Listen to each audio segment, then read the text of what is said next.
নমস্কাৰ বন্ধু বান্ধৱীসকল, আজি মই উপস্থিত আছোঁ গাৰো হিলছৰ টুৰাত। এইবোৰ আপোনালোকে দেখিছে ন, এইবোৰ আছে ৰাবাৰ গছ। এই ৰাবাৰ গছৰ পৰা যিটো আঠা ওলায়, সেই আঠাটো কেনেকৈ ৰাবাৰলৈ পৰিৱৰ্তন কৰা হয় তাকে আপোনালোকক মই দেখুৱাই আছোঁ। ভিডিঅ'টো চাই থাকিব। এইটো আছে টুৰাৰ আৰু গুৱাহাটী যোৱা ৰাস্তা হয়, গোৱালপাৰা।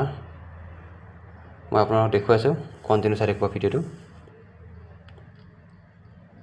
খুবেই ধুনীয়া পৰিৱেশ এটা। এইটো ৰাবাৰৰ যিটো আঠা ওলায় ন গাছৰ পৰা, সেইটো কেনেকৈ ৰাবাৰ প্ৰস্তুত কৰা হয় মই আপোনালোকক দেখুৱাইছোঁ। ইয়াতে যিসকল জনগোষ্ঠীৰ লোকসকলে বাস কৰে ন, তেওঁলোকৰ কাৰণে বহুত উপাৰ্জনৰ পথ হয় এইটো ৰাবাৰৰ খেতিটো, যিটো পাহাৰৰ ঢলীয়া ঠাইত লাগে। এই গাড়ীখন হৈছে মোৰ জীৱনসংগী হয়, মই য'তে যাওঁ গাড়ীখনতে যায়। সেই চাওক আপোনালোকৰ বৰ সুন্দৰ পৰিৱেশ এটা। এইটো হৈছে গছত অলপ আগতে কাটিছে মানুহজনে, দাদাজনে অলপ আগতে কাটিছে, তাৰপৰা আঠা ওলাই আছে। এই আঠাটো যেতিয়া ফুল হৈ যাব তেতিয়া ইহঁতে ইয়াৰ পৰা উঠাই লৈ যায়। এডাল গছ যদি আজি কাটিলে ন, নেক্সট দিনা নাকাটে, তাৰ নেক্সট দিনা সেই গাছডাল আকৌ পুনৰ বাকলিটো এৰাই দিয়ে।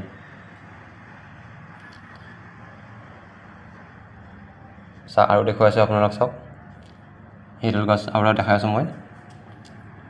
এটা চাওক, ইয়াতো ইয়াৰ যিটো আঠা সেইটো এতিয়াও পৰি আছে। এনেকৈ ৰাবাৰৰ যিটো আঠা সেইটো ওলোৱা হয়, ইয়াত জমা কৰি ঘৰলৈ লৈ যোৱা হয়। ঘৰত লৈ যায় সেইটো ৰ'দত বঢ়িয়াকৈ শুকোৱা হয়। এয়া চাওক, ৰ'দত সিহঁতে ঘৰত শুকাইছে। ইয়াত যিটো পানী থাকে ন, সেই পানীটো বঢ়িয়াকৈ শুকাইছে।